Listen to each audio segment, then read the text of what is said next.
So it's our second day, our first full day, but our second day in Llangollen, and it's just wonderful. We've kind of taken a holiday. We decided when we got here that we wouldn't do any work, we'd just enjoy it, and it's been really nice. We've had glorious weather. Yesterday when we arrived, we took a walk around the town, which is a really cute little town. Lots of people. We went out for lunch, which we never do. At the meeting place? Yeah, it's a place we were recommended, and it was lovely, but the best thing about it is it's really dog friendly. So George was allowed to go in, and there was a little doggy birthday party happening inside, so George got some treats. Got some very nice treats. Wolfed them down so fast. Kind of embarrassed himself a bit. Yeah, a little bit. And then we walked up to the end of the Llangollen, to a place called Horseshoe Falls. It's actually the beginning, isn't it? Not the end, where the water comes in from the River Dee to feed this whole section and to feed Chester, I think.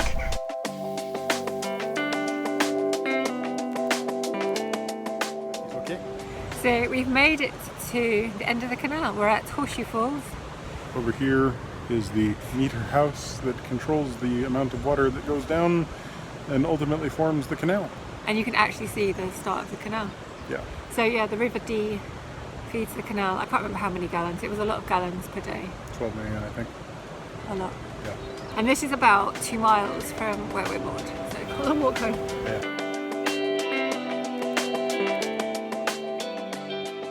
It's not often you see the beginning of a canal, so that was really interesting. And it also kind of explains why the water moves so fast on this canal. Yeah. It's just such a nice place. Like the moorings are nice, the town's nice. Yeah, and this morning we got up and took ourselves over to the train station to take a steam train, which is funny because it's not your favorite thing to do. No, when I was little, we quite often had a treat of going on a steam train wherever we were on holiday. And I hated it. It was a treat for my brother, not a treat for me. I didn't see the points of it, and then so it's a bit weird that today I actually chose to go on a steam train. Maybe it just means I'm getting old. By all accounts, she was a surly teenager, so... No, it's not just when I was a teenager, it's when I was little. Yeah, by all accounts, she's just surly. You knew that, knew you? Yeah, true. But it was good fun. So the railway follows the River Dee from here to, I think we went to Carogg, yeah. So there is a stop further along, but at the moment it's undergoing some renovations. So basically, we only went as far as Carogg. It was a beautiful place, like a little village on the side of a hill by the river, like rolling countryside. Sheep everywhere. The River Dee runs through the middle, and it's just crystal clear water. It was just lovely. It was just a really worthwhile trip. Really, really lovely.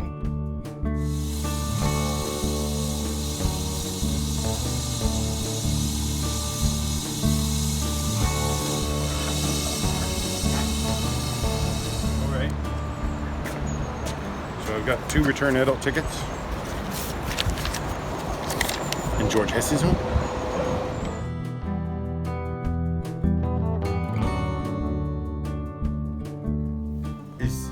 Yeah, it's just kind of interesting because steam rail is like a major part of history in America, of course. Like we had huge sort of transcontinental railways, but like half of the stories of the Old West relate to railways and everything. But the majority of them were converted to diesel long ago, and there's no steam trains available. And if you want to see them, you've got to go a ridiculous distance, and there's not normally passenger trains, and so I'd never been on one till I came to England. And I just find it kind of cool. That's a difficult exposure here, basically.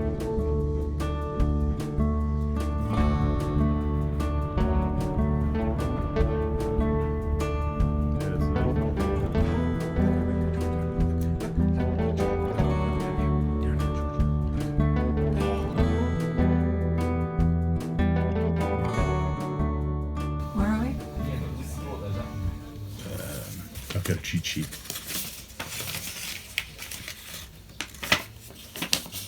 We're in Glyndubdwy. What did you call it before? Glyndifidwy.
it's been a glorious couple of days. Yeah, we've been so lucky with the weather. Yeah, just perfect weather. Everyone kept saying, you know, you've got to go there, it's the nicest place.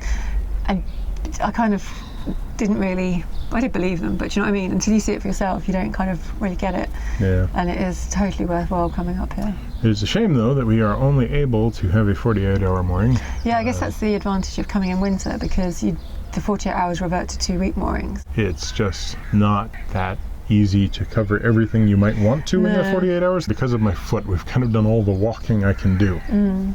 But up here there's lots of like deep, long trails through woodland up the mountains. There's a castle up that way. There's old churches. It's definitely a place I'd like to spend some more time. I wouldn't mind coming back here in the winter and just overwintering up here. It's supposed to be absolutely gorgeous when it snows. Right? And look, we were complaining that it was busy when we came in, but actually the moorings are half empty today, and it doesn't feel too busy. Like the train was half empty, so yeah. So May is like a fine time to come here. Yeah. So yeah, we're going to be up for our 48 hours tomorrow. So we're going to take an early start. Michael thinks we're going to get up at 6, so we'll see if that happens. And the reason being is, I guess we came in on a convoy and we don't really want to leave on a convoy. We think we're going to go as far as Trevor Basin, just before the aqueduct, and hopefully find a mooring there.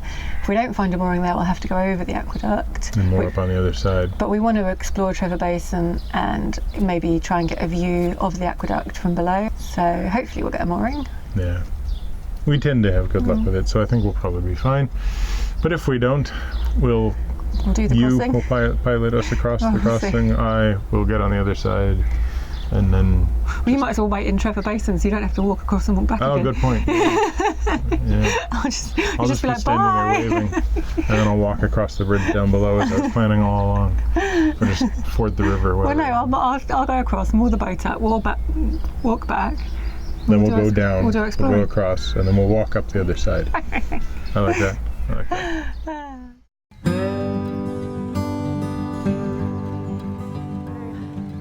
It is about 7:10. We were awake at 6. We went up until about 20 minutes ago, but we're up.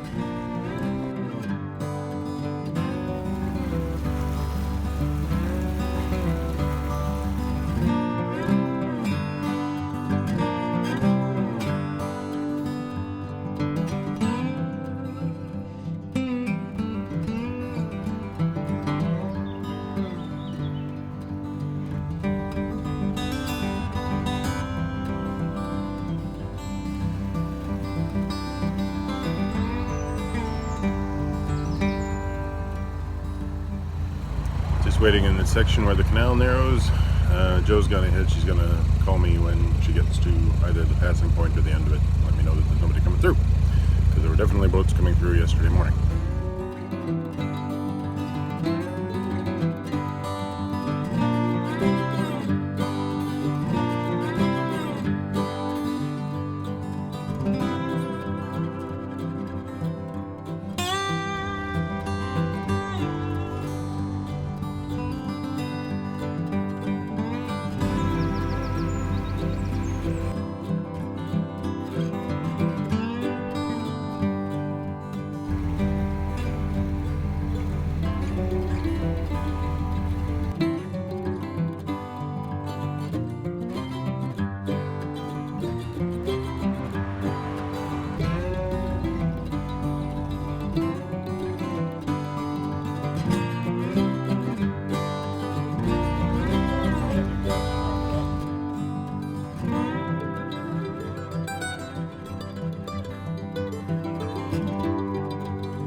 So we've arrived in Trevor Basin, found a lovely mooring. It's the only mooring, so I'm glad we got here early. I've had a shower, which was nice. I've spent a bunch of time talking about drones, which was also nice. Oh, and meeting some dogs which bit my hand and my arm and my knee and my ankle. So tomorrow's vlog, where we go over the Pontcysyllte Aqueduct, might have some drone footage, which would be very exciting. Yeah. But yeah, now we're going for an explore.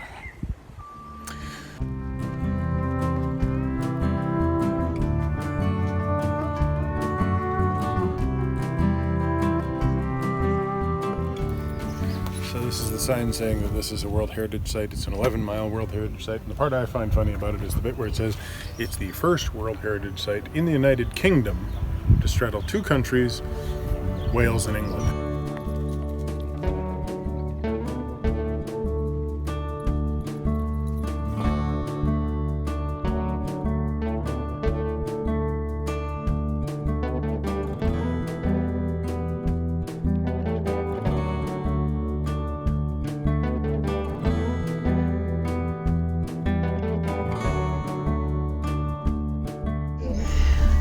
What a day. It's not actually been that much of a day. We had our Yeah, it was like a stupidly short cruise. yeah, we were moored up by 9:30. We woke up this morning, 6 o'clock, over in Llangollen. We got ready within an hour. We were ready to go at Like 7. yeah. One reason for going so early was so that we'd be the only boat moving. And the reason for that is just before you get to the basin, there's two sections that are very narrow, so you can't pass other boaters. What you should do is send a member of crew ahead. And we just thought, if we go early, we won't meet anyone, and then we'll have the rest of the day to explore in Trevor. Yeah. The first narrow was fine, and then the second one was fine as well, but I got to the end and there was two boats coming. And so they had to mess about a bit to pull over, and they left early as well, so they didn't meet anyone, and then they met us. Yeah. And the other reason was like we didn't want to be in a convoy, and then immediately there was a boat behind us. Yeah, and then it was really quick. I walked all the way. I think it's about 4 miles. So it didn't take long, like maybe 2 hours to get all the way to Trevor. So yeah, I didn't film much because I was walking ahead for the whole thing really. Yeah. On boat watch. Yeah, and then we turned into Trevor Basin, and there was one mooring spot. So you turn just before you get to the fork and then back in, and you didn't learn it, but I learned that from Narrowboat Experiences video. And that worked really well. So we moored up here, got to talking to the boat in front of us, who are some viewers, and the boat behind us is one we've travelled with before, and he's a viewer. So. yeah, and there's another viewer in front of them. So Really? Oh yeah, there is. yeah, so we've got 3 boats full of people who've seen us before. So hello everyone. Yeah. Hi. Yeah, and so we're setting up to go across the Pontcysyllte again. Well, didn't I learn the Pontcysyltte? Anyway. No, you didn't learn it. I didn't learn it. There's a pronunciation key in the information thing, and I was like, I'm going to try it about 20 times. Nope, I'm not getting close. Yeah, so the reason we decided to stop here after 2 hours, or we planned to anyway, is because we just wanted to have a little bit of an explore and see the aqueduct from different angles. We walked underneath the valley, or across the valley, and then up the other side, stopped at a little Narrowboat cafe. They were really nice, and it's always nice to buy it off a boat. Mm-hmm. Yeah, and then came back across the bridge. Michael was horrifying. Basically to see if Michael found that better or worse than driving the boat. Well, I found out what to do. It's simple. Keep my hand on the rail and stare at the fish. You didn't see the view. I have no idea what I walked across. There's a visitor centre which we went in. Did you learn anything interesting?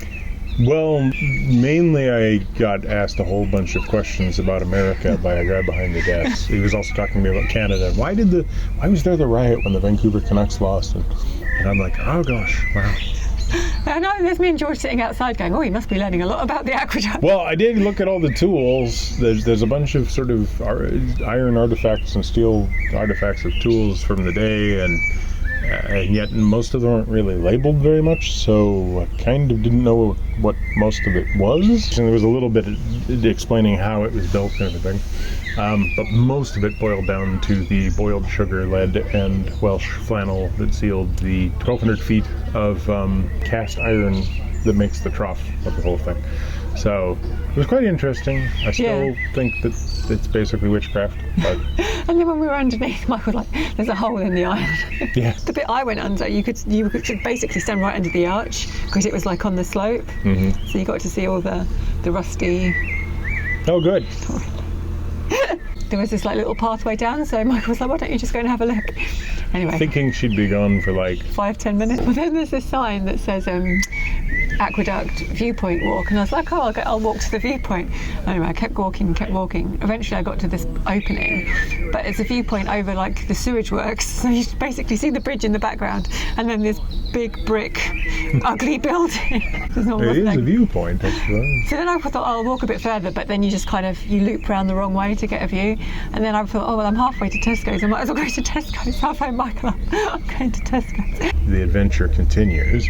I came over and sat George down, and I was just like, oh, he's not quite tired yet. I'll tire him out a little bit. By throwing the ball. So I sat down on the bench just to our side here, and I started throwing the ball to George, and then I threw one down that way towards the end of the canal. And right at this particular location, it has filled up with silt. I was a little bit disturbed to see George running over towards the fence, and then the ball kind of goes through the fence, and then George kind of goes over the fence. And I just see George's butt descending vertically, and I'm like, what the heck was that? And I start running over there, and here's George swimming around, and I wish I'd gotten some video of this, because I swear the silt has gotten so deep that it looks like there's 2 inches of water, and there's a bunch of fish and something that looked like probably tadpoles. And George has gone in and turned it all up, so it looks like he's swimming in like a thick pesto. And I get over, lie down, reach in there, grab him, yank him out. There's this noise as I pull him out of the water, and the first thing he does is starts flinging himself off. So I'm all covered in whatever the hell that was. And there is a stench of stagnant water and sewage, and George is green with little peppery brown bits, and he's just filthy. I walk him over here to the boat. I get our hose out of the back. I walk over, and there's a hire boat company there that was kind enough to tell me I could use the water point. So I spend 5 minutes just completely spraying him off with all the tourists who are walking by on the other side, thinking it's awfully funny that this brown and green dog was becoming sort of whitish on one side as I'm power spraying him off. And he didn't enjoy this. No, he really didn't enjoy it. I had to moor him outside the shop and go inside, and I had to buy him a treat, like a... You have to. Well, I felt so bad, so I bought him a doggy frozen yogurt. Did you like it? Yeah, oh yeah, he totally loved it. He just didn't know that was like the halfway point, because he still stank. So I walked him over here, sat down by the bench again, let him eat the yogurt, and then was just like, you gotta go into the bathtub. And he said, traitor. So the moral of the story is I shouldn't wander off down paths to take pictures. Yeah. But it's such a nice place to stop. Like, I feel really lucky that we got this mooring, because the number of boats that come down, turn around, and have had to go off. Had to turn back. And it doesn't say like 48 hours. Like literally every other mooring on the Llangollen is 48-hour mooring, but this one has no sign. So I bet boats stay longer. Yeah. And there's like 5 or 6 or 7 moorings or something. There's not many. Oh yeah, when we were coming back, one of the trip boats was coming along, and I think they must have had a coach trip, because it was packed. There was a driver on the back, plus 7 heads like sticking out, all with cameras, and then 1 head sticking out of the side. It was the so driver's funny. He's trying to do his speech about the Welsh flannel and boiled sugar, but there was this one woman in particular who was just like, it's like, oh, look at that, and she kept coming over the microphone a little bit so you could hear the speaker at the front. But yeah, I think this is a good place to stop if you can. Yeah, it's not very far from Llangollen. It took us less than 2 hours. Yeah. If you get a chance and you don't have a bone spur, the walks around here come extremely highly recommended. Yeah, the ones that way especially. Yeah, the Offa's Dyke walk is supposed to be really good, which goes uphill from here quite a ways and gets you a view over the castle John Bran, something like that, made by Bran the builder, not from Game of Thrones. Well, I'm a bit walked out, and you can't walk in. No, it's like 5 miles, but it comes highly recommended as a really nice woodland walk with, breezes and a beautiful view at the end, and I would love to be able to do it, but my foot have to come back at some point. Yeah. Anyway, tomorrow we are heading back down past Chirk through the Marsden locks, I can't remember what they're called, and then we're going to book passage onto the Montgomery. Yeah. Because you do need to book in advance. So the only question is, how many do we spend one night or two on the Montgomery? It's not very long. In fact, the Montgomery is extremely long, but the portion of it that is available to travel on is only a couple of miles. It's kind of sad in a way, the end of Llangollen. I really liked it. Yeah, it's funny because it's got this reputation of being amazing and the most loved canal, and you're kind of like, yeah, we've seen some really nice canals. Is it going to be that special? But it has got so many things going from it. The canal's beautiful. There's so much interesting stuff and interesting places to see along the way, and I don't know, like, I just feel like we have been on holiday for this section, and we never feel like that. No, it's been pretty magical. We've even deliberately said, like, no computer work, no painting of the boat, just enjoy it. The landscape's just noticeably different. Yeah. And I think just being around so many hire boaters, and they're all like in the holiday mode, has just made me feel like... Because everybody's pretty cheerful here. We understand why it's got its reputation. Yeah, I think it's definitely bumped to like my top two. Yeah. Well, I have a hard time letting the Ashby go, and I have a hard time letting the Basingstoke go. yeah, it's funny, isn't it? Because the Basingstoke was really special, but then that was only the second waterway. That was like, we'd been on the boat 3 weeks then. So was it good because it was a novelty? I feel like it was good because of its... It was good. It was good. I'm really happy that, because last May we were going down the Grand Union and we were heading into London for summer, and I'm so glad that we're hopefully going to have more access to more rural places this summer. Oh yeah, yeah. Being up here has made me realise how nice the rural places are, and how for like 2 or 3 months last summer we were in London, or in the London and surroundings, and for the whole of the winter we were in, Birmingham and surroundings, and it was urban. So yeah, we do have Manchester and but I don't think Liverpool. I don't think we'll spend as much time in them, like, because there was so much to do in London, like pretty much all the way up the Lee and the Stores and everything down, like... Yeah, and there isn't as many canals that are sort of, it's not like the BCN where they're just weaving in and out. So so you'll be in and out. Yeah, well, through-ish, yeah. Anyway, we need to stop talking. So thanks very much for watching. We hope you enjoyed this little cruise, and... little cruise with a big amount of talk. And the next vlog will be back across the aqueduct, so tune in for that. Yeah, and I might still walk it, like, down, cross, over. Thanks very much for watching. If you enjoyed the video, give it a thumbs up. If you want to, comment down below. Subscribe if you haven't already. And click the bell thingy-majiggy if you want to get the little bing bing bing whenever we actually post a video. I'm done. Done?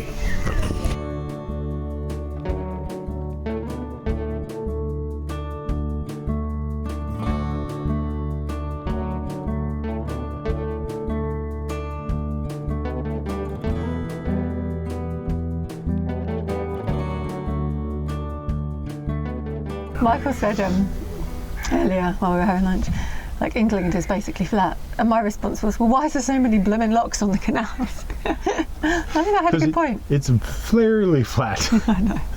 It's like, you don't see any 90-foot locks 20 in a row, right? You don't find yourself going like, oh yeah, we're really going up here. Yeah, the canals wouldn't really work in that situation, would they? No. Yeah. That was weird. I got a little strange at the end there. That's all right. Not exactly what I was going for. Oh, right. And Stavin and Gacy. Stavin and Gacy.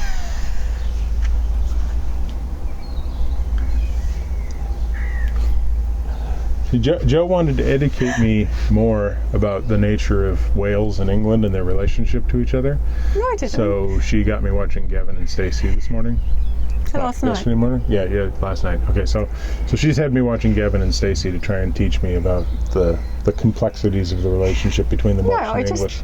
I didn't say that, actually. You're putting words in my mouth. What I said is Gavin and Stacey, like 10 years ago, was a big part of, like, British culture. Like, everybody watched it. Mm-hmm. So as part of your assimilation into becoming British, you needed to understand all the references. Yeah, anyway. Which is why I now know a lot more things about the sort of sexual interests of of Nissa. Of some interesting characters, and you know, who among the cast of EastEnders would be chosen for what form of gratuitous action. But Michael had to have his phone in his hand to Google all these things as we were watching it. I'm like trying to look up all the references. What is a Pauline Fowler? Yeah. Although, you know, at some point when I do the citizenship test, I have to pass all these questions, and I'm hoping they're based on Gavin and Stacey. Yeah, well, better than EastEnders, right? Like if it's Gavin and Stacey, at least I can watch that and make sense of it. But the good thing is that Michael did find it funny, so... Oh yeah, no, it's definitely funny. Yeah, I mean, you know, from the moment you see a fat man in a woman's thong, you know you're at the height of British culture. The end of the D, or at least this part of the D. The D that becomes the W becomes the CGD to the SW.